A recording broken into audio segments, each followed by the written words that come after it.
Ladies and gentlemen, please welcome President and CEO of the Business Council of New York, Heather Bruschetti, New York State Budget Director Robert Mojica, Secretary to the Governor Melissa DeRosa, and please welcome Governor Andrew Cuomo.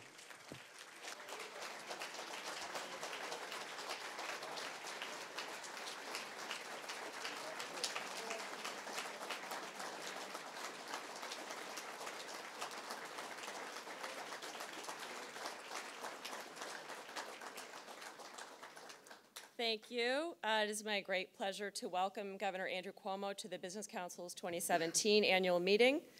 The timing could not be better. We used the annual meeting to review successes and challenges of the prior year and begin the process of setting our priorities for 2018.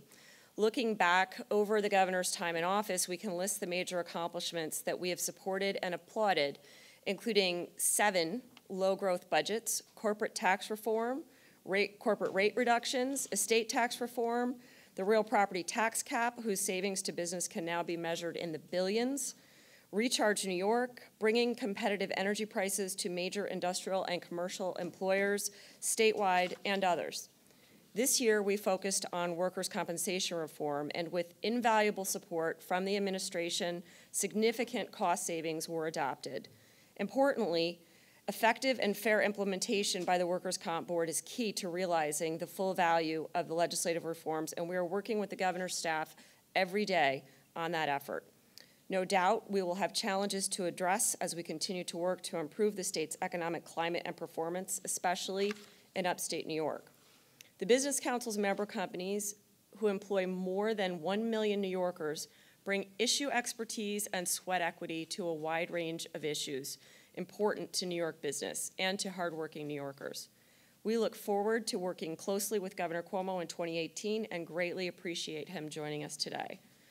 I have to say, please join me in welcoming, but first I have some acknowledgments that I need to make. In addition to Governor Cuomo, we have our chair of the Business Council Board of Directors, Eric Mower, Secretary to the Governor, Melissa DeRosa, New York State Budget Director Robert Mojica, also a very good friend of mine, President and CEO of Empire State Development, Howard Zemsky, New York State Department of Labor Commissioner Roberta Reardon, New York State Superintendent of Financial Services Maria Vullo, former Lieutenant Governor, President and CEO of Rochester Business Alliance and board member of the Business Council, Robert Duffy.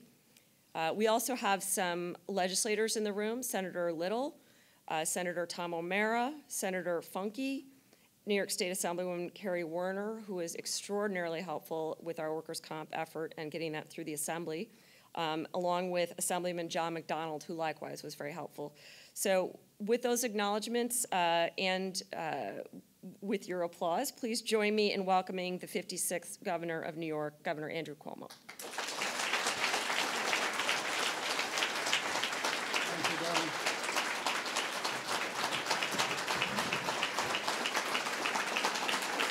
Thank you.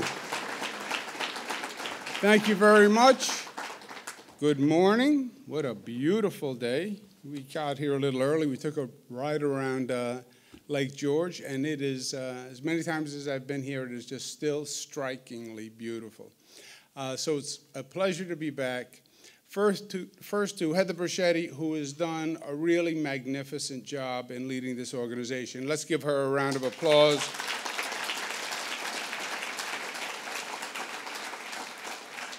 We want to thank Chairman Tranter for his service. He does double duty. He's also co-chair of the Southern Tier Regional Economic Development Council. So he gives a lot of time to better New York State. Tom, thank you for your service. And you have a great chairman in Eric Maurer. He's a good friend. We've done a lot together. Let's give him a round of applause. It is a wild and hectic political season out there already. It's not even a wild political season. It's really a wild governmental season. We haven't started the politics, but I don't think there's been a time since I have been watching this business, and I've been watching this business a long time, that as much as has been going on, as much information and as much confusion and division. And I fear it's only going to get worse. So as you're thinking about the agenda for next year, I thought we could share some facts and figures. Facts are nice.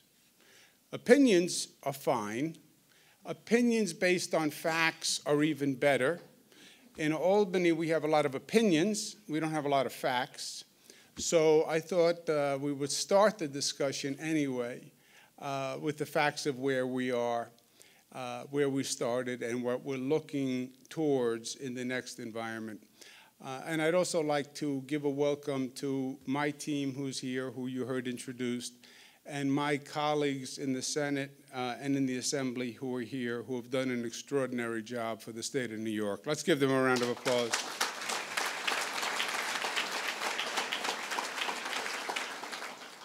Okay, where we were, and it's important to remember where we started this situation.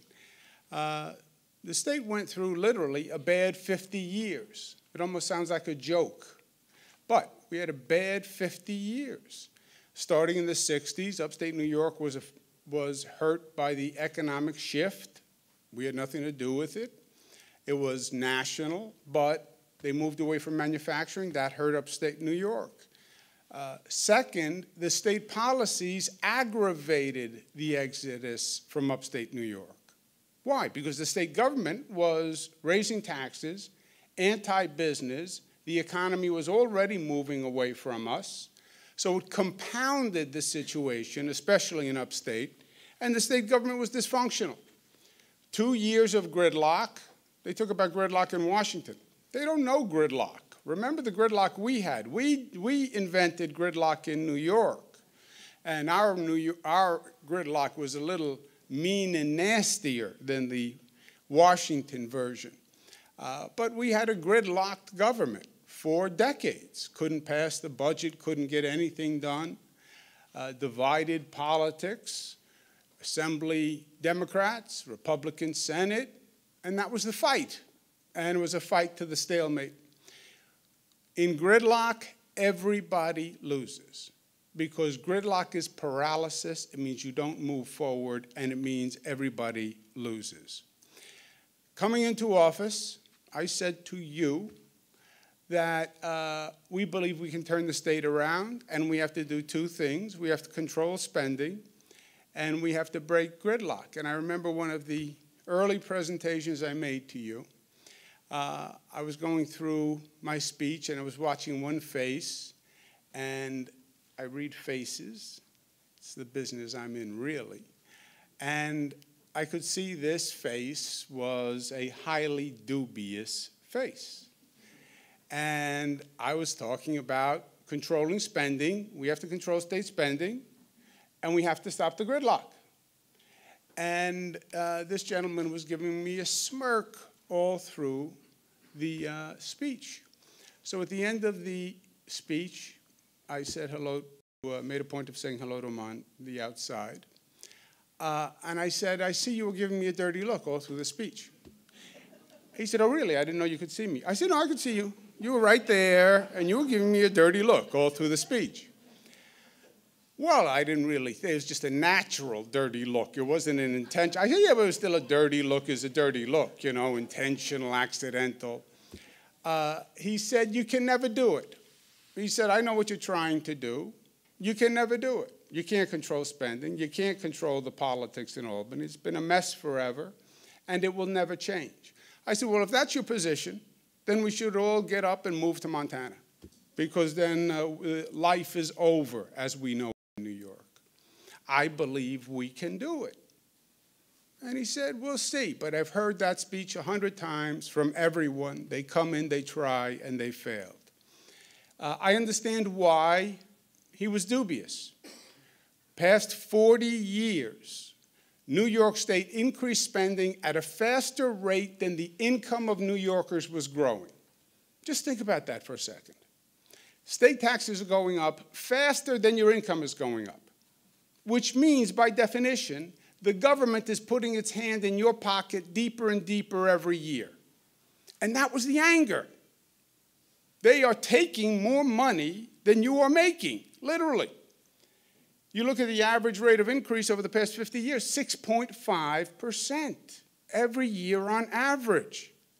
I came in, I proposed a spending cap of 2% for the state of New York. I said, let's impose a discipline on our own budget, 2%. I then proposed a 2% cap on local property taxes.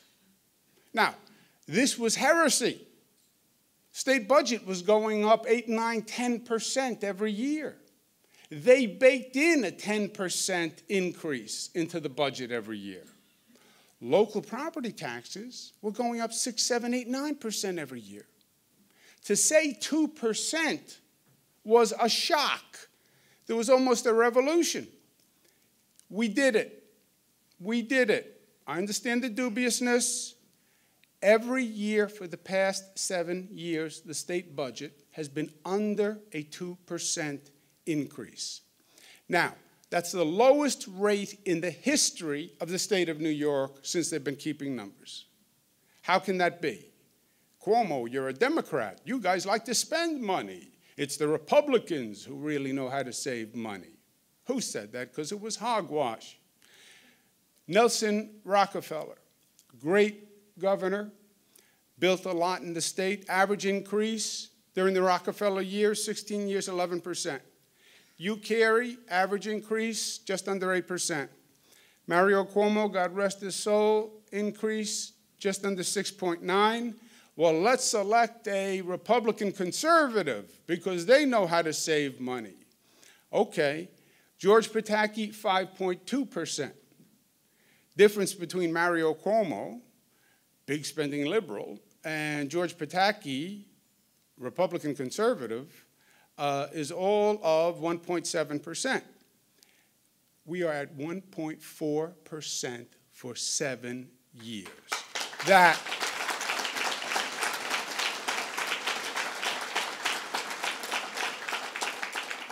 That, my friends, is everything. Because the formula is always simple, right? It's the execution that's hard. You want to lose weight? It's a billion-dollar industry. I have the secret formula. Eat less, exercise more. It is a guaranteed formula. I will give you your money back. Simple formula. But it is very, very hard to do. You want to save the state of New York and turn it around? Cut spending. And once you cut spending, now you can turn around and cut taxes. And that is exactly what we did. Everybody in the state of New York pays a lower tax rate today than the day I was elected. Everybody in the state of New York pays a lower tax rate than the day I was elected. From the richest New Yorker all the way through the income spectrum, we cut taxes for everyone. Middle class, up to $300,000. Lowest tax rate since 1947. It's not adjusted for inflation. Period, dollar to dollars. Manufacturing tax, lowest since 1917. Corporate tax, lowest since 1968. So that whole impression of New York as the high-tax state, that's out the door. So we cut spending, we cut taxes, but we had to do more. Because for so long, the state government had ignored the business community. We had to make up for a lot of lost time, and we needed a new strategy to do it and a new investment. And we came up with a whole new economic strategy. Became the Regional Economic Development Councils. Bob Duffy, as Lieutenant Governor, ran them. They were run by business and academic leaders to come up with a business plan for that region. Albany bureaucrats weren't going to do it. The business people in the region were going to do it. We divided the state into 10 regions. Each is an individual economy, right? What happens in Buffalo is different than what happens on Long Island. We said, give us a business plan. We'll have a competition. The best business plans will fund. We invested $36 billion in upstate New York, the greatest amount the state government has ever invested in upstate New York was done by this administration.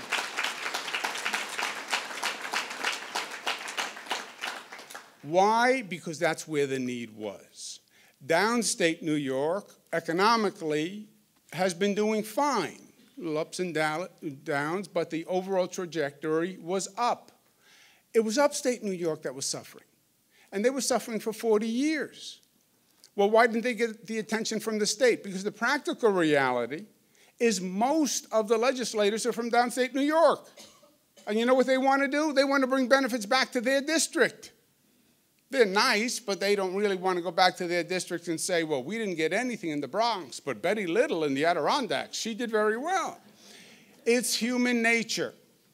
And what we did, what I did as governor in my administration, we put our thumb on the scale, and we balanced the scale. And we said the state should help where the need is, and the need is in upstate New York. The challenge was then, I know what the industry of yesterday was. Stop focusing on the past. What's the industry of tomorrow? You go to Buffalo, they want to talk about the good old days when we were in the steel business. They're gone. Stop the conversation. What's the economy of tomorrow? Helping regions make that transition. In Buffalo now, we're talking about the solar industry. Rochester, taking all that engineering background to the photonics industry. Central New York, Syracuse, is leading in drone development. Advanced manufacturing in the North Country. We went after some of the biggest companies, and they're coming to New York, the real industry leaders. Tesla is in Buffalo, believe it or not, with the largest solar panel manufacturing plant in the hemisphere. Tesla in Buffalo. If I had said that to you 6 years ago, you would have laughed me out of the room. But that's the reality.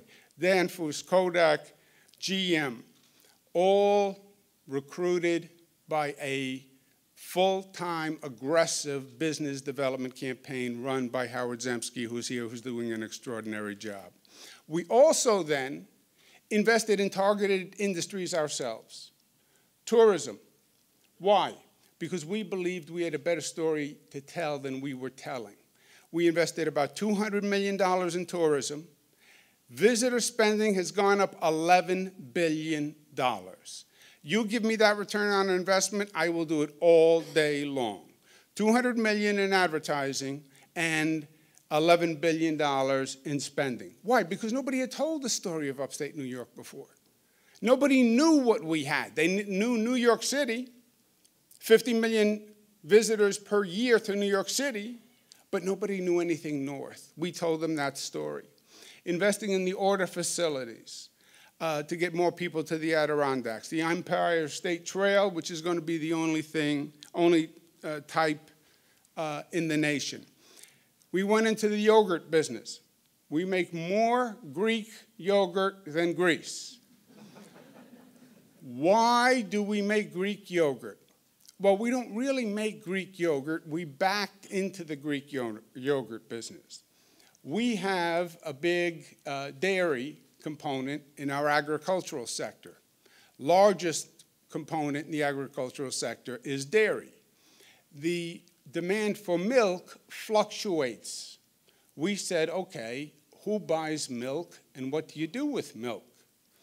Yogurt manufacturers buy milk. Greek yogurt, I'm sure you all know this, uses 8 times more milk to make than regular yogurt. I don't know why. I don't really care. But they have to buy 8 times more milk. So we went into the Greek yogurt business to create a stream for the dairy cows, and we now make more Greek yogurt than Greece. It's worked extraordinarily well. Eat only New York yogurt, obviously. Beer and wine has been a fantastic industry for us. We changed all the regulations. We incentivized it. We have wineries coming up all over the state, breweries all over the state. It plays right into tourism. It has been a phenomenal economic success that the state made happen. Industrial hemp, we're trying to start that and jumpstart it on the southern tier.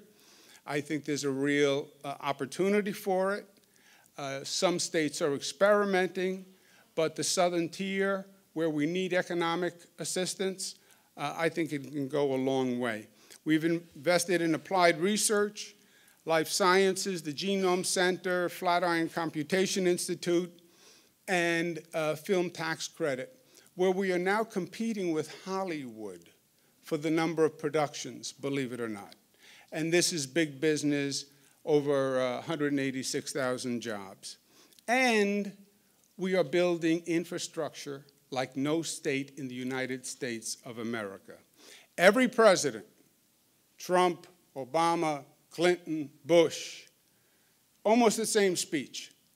The economy comes to the place with the best infrastructure. We have to rebuild our economy. Every governor, same speech, but nothing happened, right? We are actually making it happen. It provides a platform for the economy of tomorrow, and it provides middle-class jobs, which is where we have a weak spot right now. And we're actually getting it done, and we're getting it done fast. We do something called design build, where we get government out of the building process. Most important thing to know in life is to know what you don't know. You know what government doesn't know? It doesn't know how to build. Let the private sector build. And that's exactly what we're doing, and we're having success with it. We're doing it in downstate, we're doing it in upstate, but we're doing major projects that will affect the economy. New airport in Syracuse, new airport in Plattsburgh, new airport in Rochester, which, by the way, is going to be beautiful. And I don't want to have a favorite, but if I had a favorite, it would be the Rochester Airport right now. New Rochester train station, new Schenectady train station, new Elmira Corning Airport, new Albany Convention Center, cashless tolling. We started on Grand Island, but I want to bring it all across the state. New Comedy Center in Jamestown. Downstate, new airport at LaGuardia, because it's a disgrace. A new airport at JFK. New Moynihan train station across the street from Penn Station, because Penn Station is 7 levels of hell.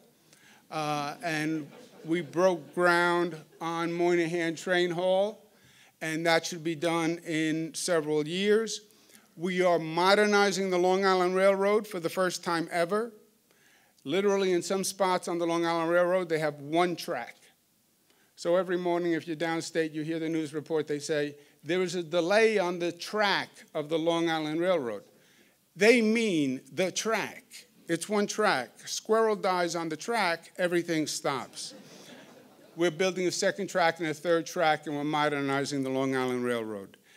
New Tappan Zee Bridge, which we've called the Governor Mario M. Cuomo Bridge. Cashless tolling all across downstate. New Jacob Javits, expanding Jacob Javits Center by 50%, so it will be able to compete internationally.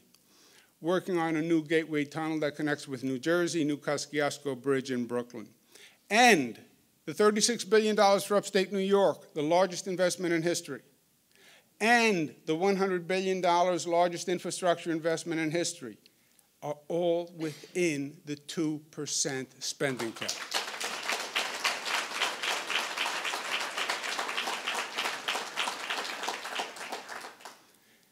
So, you are business people, and words matter, but numbers matter just as much. We have created 1 million jobs. Today, the state of New York has more private sector jobs than ever in the history of the state of New York.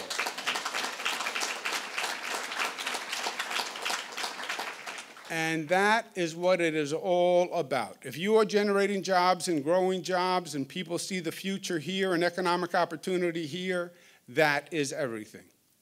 Statewide unemployment is down. When we started, we were at 8.5. We're down to 4.8. And the good news is it's all across the state. The old days, you'd see New York City do well, and upstate New York was stagnant. With the regional economic development councils, you see progress now all across the state, including upstate. Median household is ahead of the national average at 3.4, and we also have brought down the state debt, which long-term has a very important consequence, and we're down to a near record low at $50,000 per person, bringing up the credit rating to one of the highest credit ratings in modern political history, which reduces our cost of borrowing. So the bottom line, if you can eat less, exercise more, you will lose weight. If you spend less, you can cut taxes. It will generate more economic activity. You can lower your debt. You'll lower unemployment, higher wage. You can actually achieve fiscal integrity even if you are the state of New York. That's what this means. And we did that together, my friends. Next priority is to lower property taxes. And this is something people don't really understand. FDR used to rail about it because people used to complain about New York has high taxes. FDR heard it as he had high taxes. Governors are people too. So when you say to a governor, you know, New York has high taxes, they take that as a personal attack. Not me, because I'm very thick-skinned and calloused. Apparently, FDR was not as thick-skinned and calloused as I was, so he got very defensive about it. And he said, it's not the state tax that's high, it's the local property taxes that are high. And he was exactly right. Nobody understands this. Average New Yorker, state tax $1,800. Property tax, $4,800. That's the tax that is driving the impression of New York as a high-tax state. Why? Because that's one of the highest property taxes in the United States of America. Nassau, Westchester, number 1 and 2 for the highest property taxes in the United States. Upstate counties, by percentage of home value, highest property taxes in the United States. This, my friend, is the next frontier. For businesses, they pay the state $7 billion in taxes, $21 billion in property taxes. That's the tax to target. And I've been talking about this for years. We haven't gotten traction until this year. Why are the property taxes high? 10,500 local governments all across the state, duplicative services, duplicative equipment. Take any county, you have a county government, and then you have town and villages, cities, and everyone has a duplicate of everything else. Okay? So a place like Westchester, 425 local governments. 425 local governments, everybody has a law department, police department, fire department, purchasing department. Every entity has all the services for that entity. Your business people. First thing you would say is the county of Westchester, bring in those 425 and let's find ways to share services and consolidate services. Everybody has their own garage and garage maintenance facility. Everybody has their own IT department. In one county, bring them in, and we'll find ways to share services. That happens in 62 counties in the state of New York. And that's why the property taxes are so high. Now, we actually made progress this past year. I was audacious enough to say to them, I would like you to have a meeting with all your 425 towns and villages. Why don't you meet? Say hello, talk to each other, and ask, are there ways that we can cooperate and share services to bring the cost down? This had never occurred to anyone. And they weren't anxious to do it. Why? Because every local government has its own political reality. And I'm the town of Andrew. I don't really want to cooperate with the town of Tom. because I want to have my own IT department, and I want to have my own everything, and I don't want to have to cooperate with Tom. I want my independence. Yeah, but it's very, very expensive. This year, by law, we made them meet, we made them come up with a plan for shared services. We did it on a relatively quick time basis, but they have come back with ideas for savings, which are obviously going to happen. Erie County, simple idea, county-wide tax processing and collection. Save almost $1 million. Why not? This we have to do more of.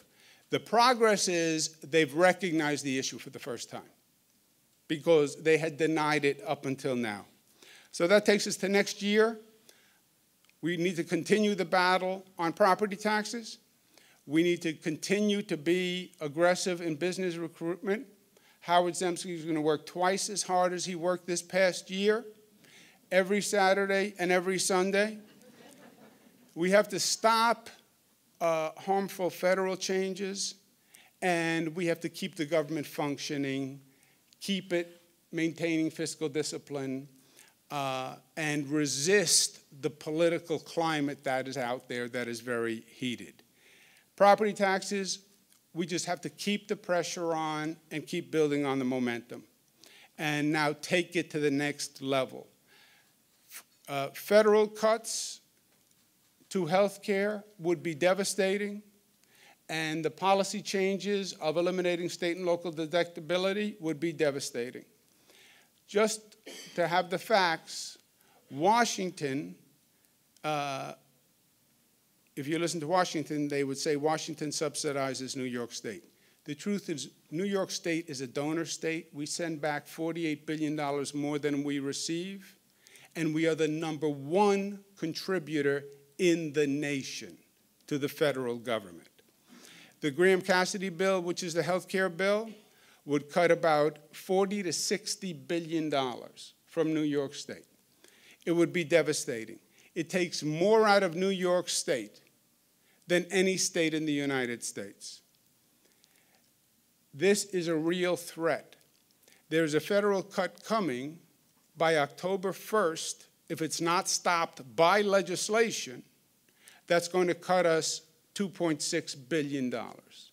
That's in just a few days. A $2.6 billion cut is going to be devastating. State and local taxes, if you can't eliminate your state and local taxes, it's going to hurt the competitiveness of this state. We estimate it to cost $17 billion. And in the midst of all this, next year, we have to keep the government functioning. How did we get 7 budgets done? How did we avoid gridlock? Well, you have the Assembly, which is run by Democrats. You have the Senate, which is run by the Republicans and the IDC. They have different priorities. The Assembly is more socially progressive. The Senate is more fiscally conservative. And they have to be balanced. And we have achieved that balance where both houses have accomplishments every year that they feel good about. Next year is an election year, which means everybody's tense because they're all up for re-election. You have a political extremism that is happening in this country, in this state, where the far right is pulling the Republicans to the far right, and the far left is pulling the Democrats to the far left, making compromise harder. The zealots, almost by definition, oppose compromise because they want to argue their ideology. But if you don't compromise, you don't get anything done. And that's been true since our founding fathers. We have no new state spending. We're looking at a $4 billion deficit going into next year. That is a big hole to fill. We need $4 billion just to get to zero, and that's without a penny more being spent. And again, it's an election year. Everyone's going to want to go back a hero, more education money, more economic development money, etc. We also have legislative dynamics between the houses and among the houses, and we have these federal cuts, which Any one of them will be devastating, and we don't even know what they are. We don't even know if we're looking at 2.6, 10, 17, and any of these numbers are unmanageable. But most of all, we have to stay the course because we did what we said we were going to do. The state is headed in the right direction. The conversation I had with the dubious gentleman, who is not here today, otherwise I wouldn't have told the story, came true. We did eat less, and we did exercise more, and we did lose weight. We tackled every problem, and we changed the basic trajectory of the state of New York. Every major indicator has done a 180. Taxes were up, now they're down. Debt was going up, it's down. Jobs were down, now they're up. Unemployment is going down. Government spending is record levels of reduced increases. We just have to keep it going. We've come too far. We've handled the basic issues. We just have to keep it going. And then I believe the sky is the limit for the state of New York. Because what's really happening is our problems over the past 40 years were obstacles we created. They were obstacles we created.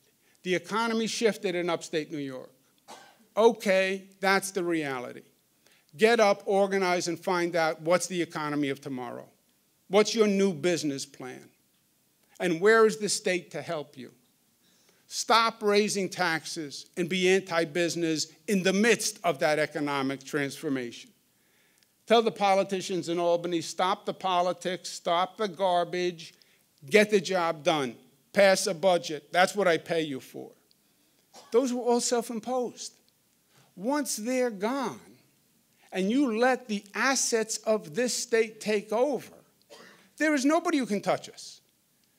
I was in the federal government. I worked in all 50 states. No state has the combination of assets that this state has. The schools, Silicon Valley, well, we have Stanford. Best schools in the United States of America. #1 businesses in the United States of America. The most diverse state, the most beautiful state, the greatest urban areas, the greatest rural areas. It's all in this state. And we got out of our own way. And we ended the negatives that were dragging us down. We just have to make sure we don't go backwards. And that's going to be my agenda for next year. I want to thank you for your support.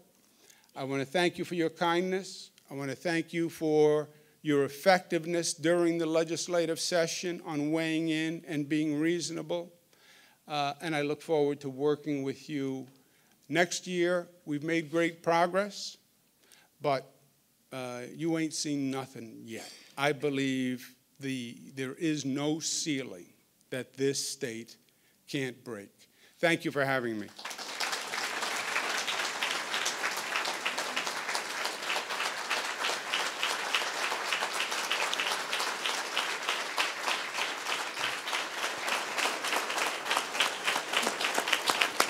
Thank you.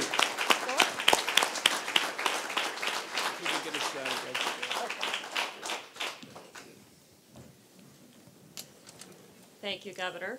I understand you have time for a few questions. Since I'm here and I have the microphone, I'll ask probably the hardest question. What happens if, given the fact that it's an election year and there's all this partisanship in the legislature, what happens if they don't agree to a budget? That is the hardest question. Any other questions? Thank you for that. I take back all the nice things about you. First, I believe the legislature will agree to a budget because they are proud of the functioning and the functionality. They got beat up for many years, as they should, on the dysfunction of Albany. You can't agree on a budget. That's why I pay you. Go back and get the budget done. So institutionally, their incentive is to get a budget. B, relationship-wise, there are always tensions among legislative leaders.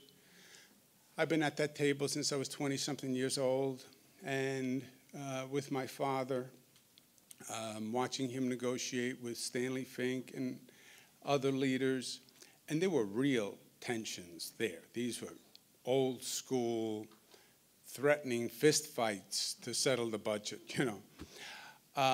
But I think the relationship with the Assembly and the Senate and the governor's office is as good as it has been. There's mutual respect, there's understanding, we understand where each other come from, and we try to get to yes. So I believe we will get it done on time.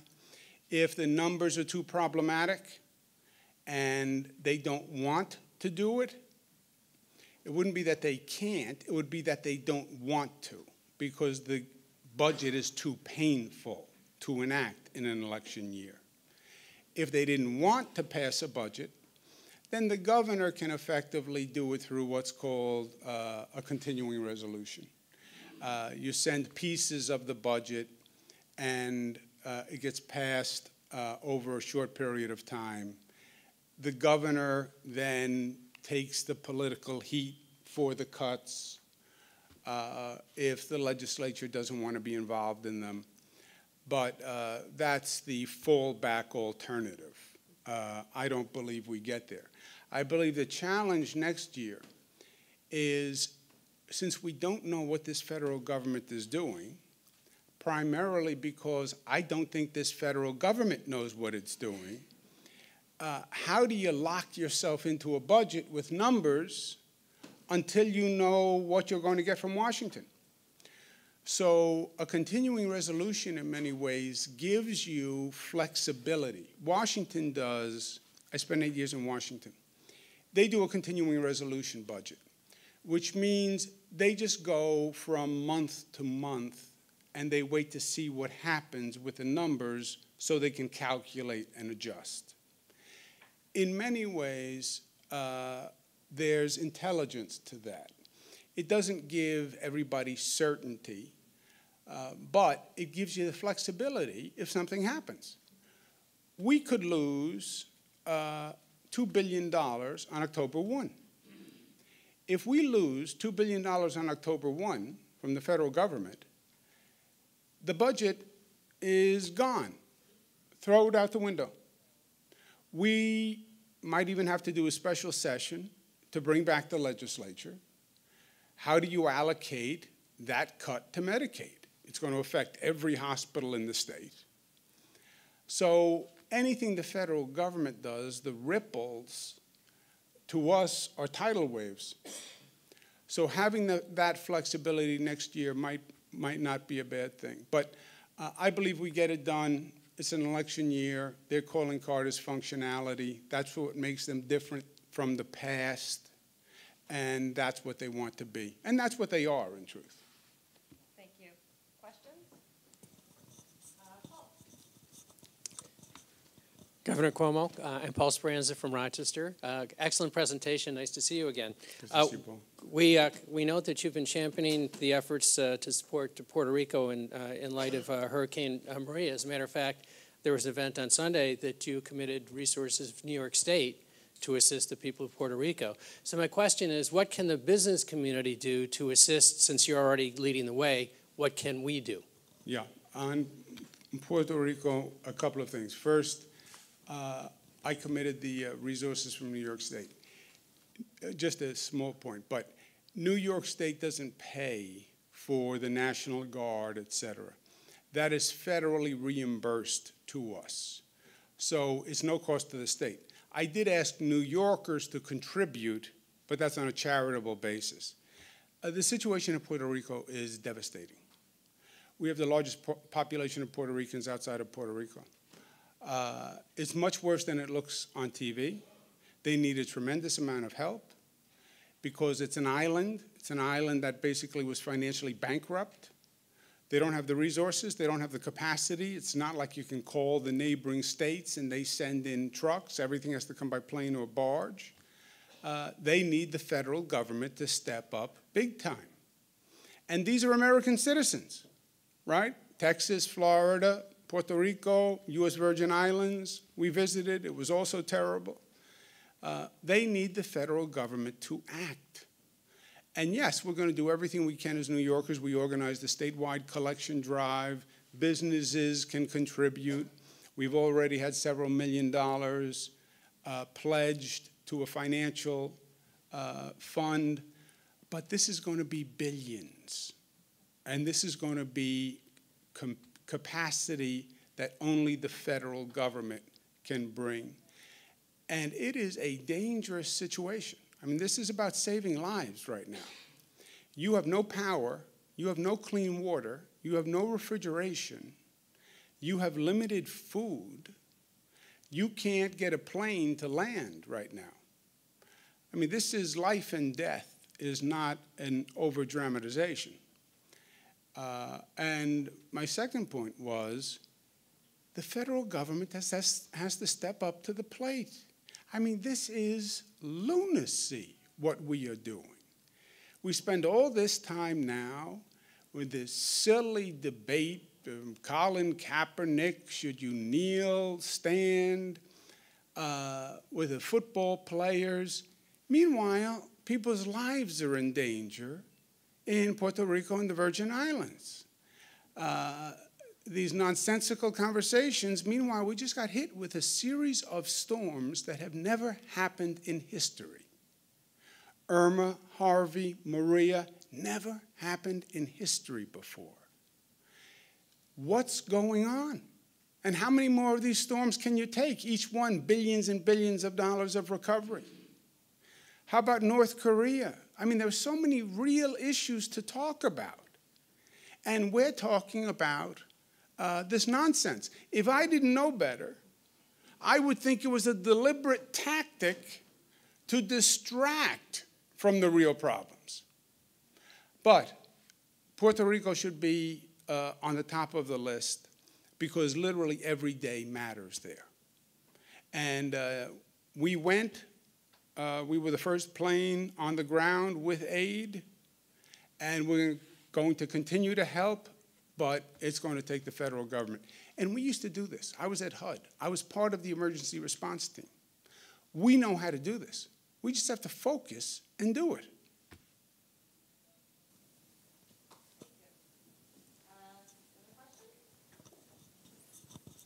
Hi, Governor. Jerry Golub from Price Chopper Supermarkets, Market 32 in Schenectady.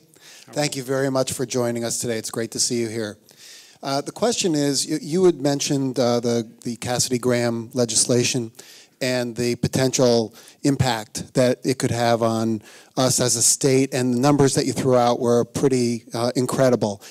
First of all, do you see that there's a real likelihood of this getting passed? And secondly, can you give us a little more color as to its impacts on the healthcare system, hospitals, and the economy in general?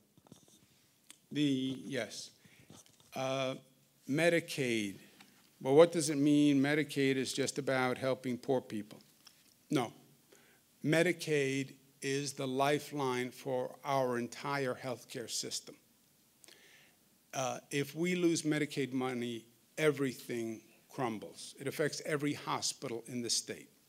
Hospitals are not just hospitals, life quality. They're also the third largest economy in this state. Healthcare is a major driver for us.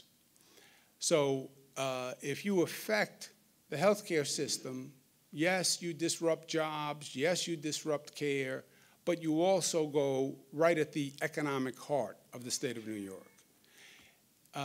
The first cut that we're going to have October 1, which no one even talks about, maybe I should call Colin Kaepernick and ask him to talk about the Medicaid cuts. And then we get the attention of Washington. That cut theoretically goes to safety net hospitals and public hospitals. The safety net hospitals are the poorer hospitals that handle all the people who are uninsured. If we lose them, then the main hospitals, not-for-profits, are going to have to handle that population and absorb that loss. But there is a loss for those hospitals that cover uninsured and underinsured. And that could happen October 1st. Graham Cassidy you take $20 billion from the state, and by the way, Graham Cassidy has a short lifetime. It only goes like 6 years, and then it ends. And the federal rhetoric is such a farce. Well, we're going to block grant the money to the state, and then the governor will have the flexibility to do what he wants with it, and the Washington bureaucrats will be out of the way. So this is all about block granting the money to the state, to give the state the flexibility to do it, to give the governors the flexibility.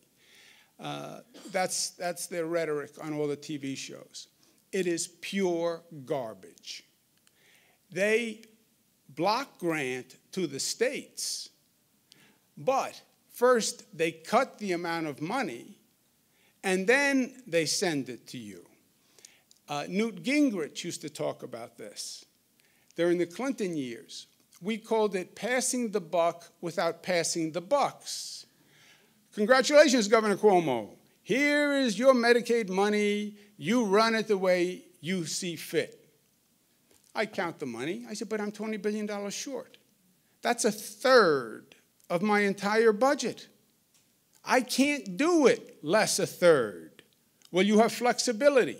If I were a veritable Gumby, I couldn't figure out how to do it with less than the money we now have. So that's their rhetorical spin. They want to cut Medicaid. The way they do it, by the way, is very selective. New York and California take 50% of the cut. The president was on TV saying, Alaska makes a lot of money. Maine makes a lot of money. So some states are big winners. Some states are big losers. I don't want to suggest any political overtones, but New York, California, Michigan are big losers. That would be devastating for the state. That happens, it's going to be very, very hard to get a budget done in the traditional way because there's no way to make up those cuts. There is no way. Time for another? Yeah. Governor Eric Mower, there's no doubt that the loss of state and local tax deductibility would be devastating to the state, to California, to some other states. But you're a realist, and you're optimistic too. Do you see in this debate that's taking place in Washington now in terms of tax reform any opportunities for tax reform that might benefit the state of New York? I'm sure it's possible. I haven't heard it. The rhetoric is all on cutting the top. And that, I don't agree with that philosophically, right? That's trickled down, we've done that. But it would be devastating to do away with the deductibility of state and local, because that would really hurt New York, right? What that says is right now you deduct from your federal income tax what you pay the state and what you pay in property taxes to the counties. We just discussed we have very high property taxes. You can't deduct the property taxes in your state income tax. You're basically taxed on it twice. So it favors states with lower taxes. It gives them a big competitive advantage. And I find it wholly ironic that an administration that said we're going to cut your taxes actually now is going to double tax you, right? You pay taxes, and then you get taxed on the taxes you paid.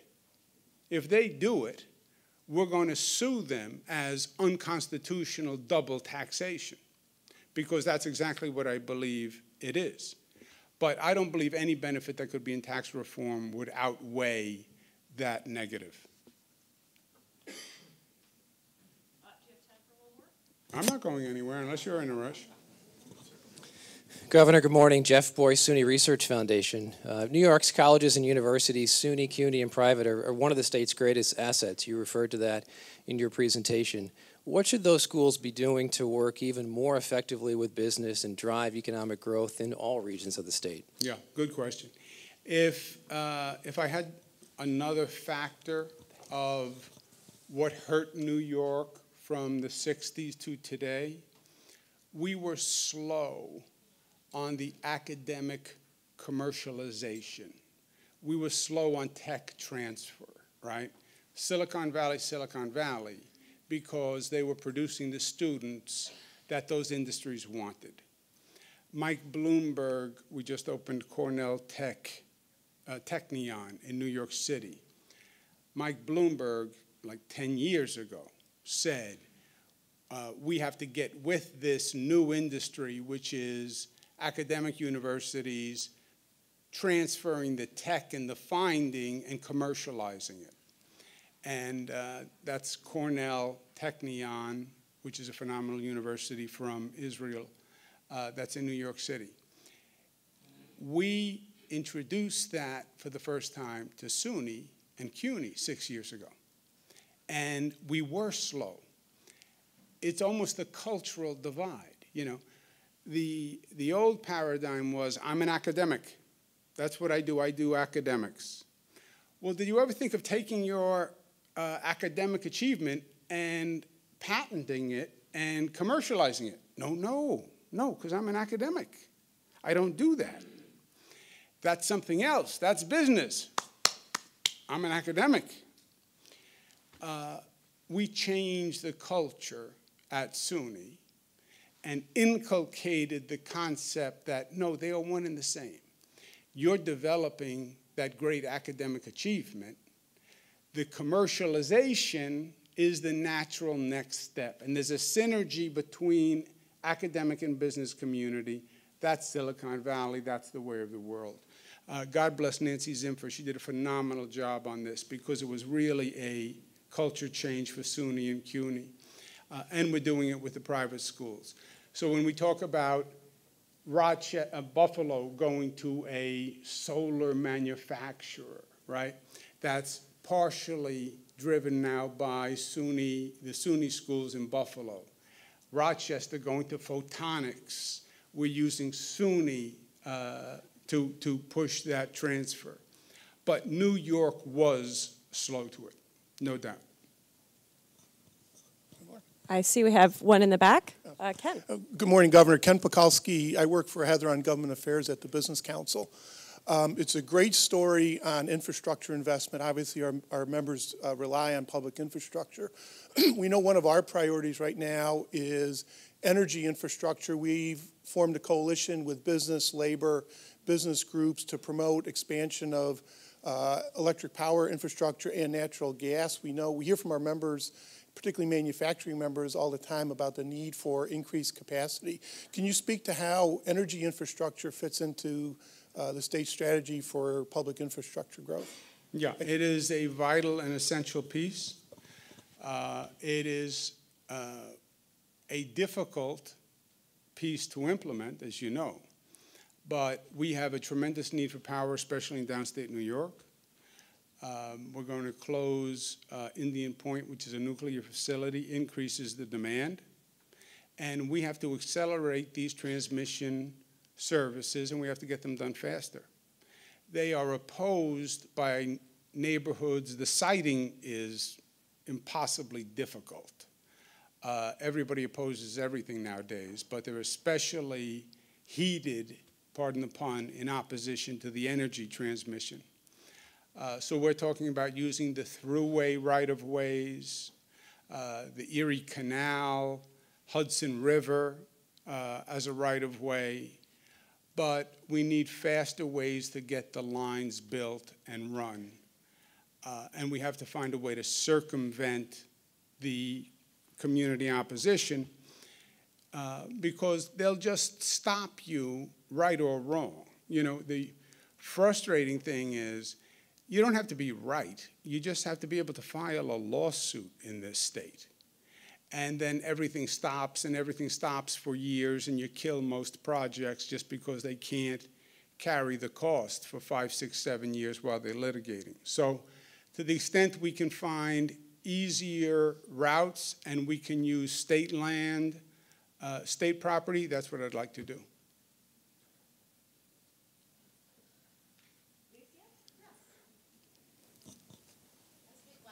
You don't need a microphone, Licia. Licia Eve, good to see you again, Governor. Hardcore native Buffalonian, although I live in New York City, and an executive at Verizon, one of the state's largest employers.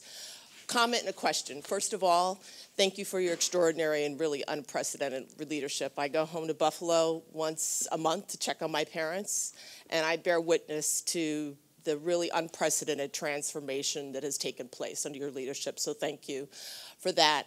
One area that you really didn't talk about that, in my opinion, now as a Verizon executive is critical to the business of New York is your leadership on underscoring the fact that New York State will always be a state of tolerance when there is so much discussion about intolerance. So whether it's your leadership on marriage equality or immigration, I'm proud of your efforts because it's the right thing to do, but it's also good business. Our very first presentation was about millennials.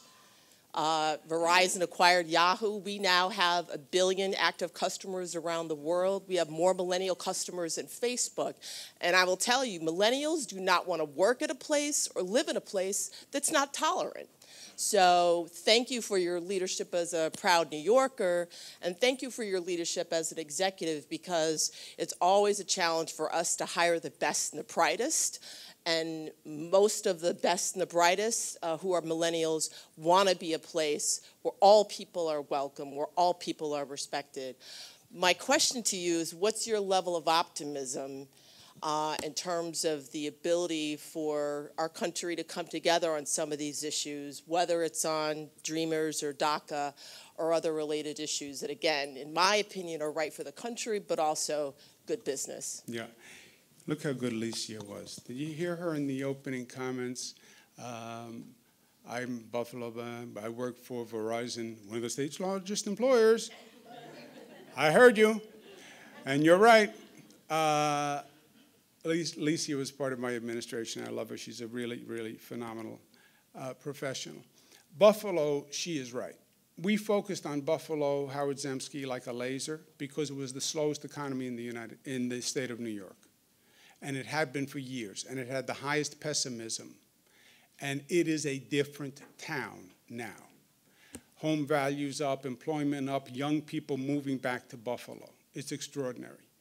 And we're going to change the song. If you can do it in Buffalo, you can do it anywhere, right? Interestingly, you are right about the millennials and tolerance. And that had nothing to do with why I took the positions that I did. I did it more on principles and values and morality. We are a place of immigrants. I'm an immigrant. Who's not an immigrant? Unless you're a Native American, then you're an immigrant. And how did we forget that along the way? And the new infusion, the new energy in the state are immigrants. We're all about inclusion. Statue of Liberty's in our harbor. This is totally repugnant to me, to our vision of America. To discriminate on a person's sexual orientation, it's just illegal. Gays can't get married, but straight people can get married. No, that's pure legal discrimination, which it was ultimately ruled. So I got there on that level. But you are right. A business person said to me one day, boy, you were brilliant in staking out that new space for the millennials, of the place where people come from all over the world and you don't judge, because that's where the millennials are into. I said, I didn't even know that. But that is true about the millennials. They're much more open. They're much less judgmental. They're much less race conscious. They're much more accepting. And New York is that place. And by the way, New York was always that place, right? That's what makes us us. That is that diversity and that mix. I also believe long-term it'll turn out to be economically smart. Because people want to come to a place where they know they're welcome. And they don't want to go to a place where they're going to feel like they're a foreigner or outsider and have a target on their back. So I think long-term it's smart. Do I see us reaching consensus on a lot of political issues? No. I think this is an election that was won by polarization. Purposeful polarization. And I believe we are continuing to polarize. Even this kneeling issue over the weekend, it's not racial. You know, as soon as you say it's not a racial issue, now it's a racial issue, right? So I think we tend to keep coming back to these cultural divides, these racial divides, and it keeps polarizing the population. And that is our Achilles heel, because the diversity is what makes us. You make diversity a negative, you will see this social fabric rip apart. The brilliance of America was you could get people from all over to agree to a concept of democracy and unity. And that's what they bought into. Once you undercut that fundamental premise, everything is gone. And that's why this is all negative and destructive, and I think dangerous, to keep pulling at the threads of the fabric of society. You go back to work. Thank you for having me.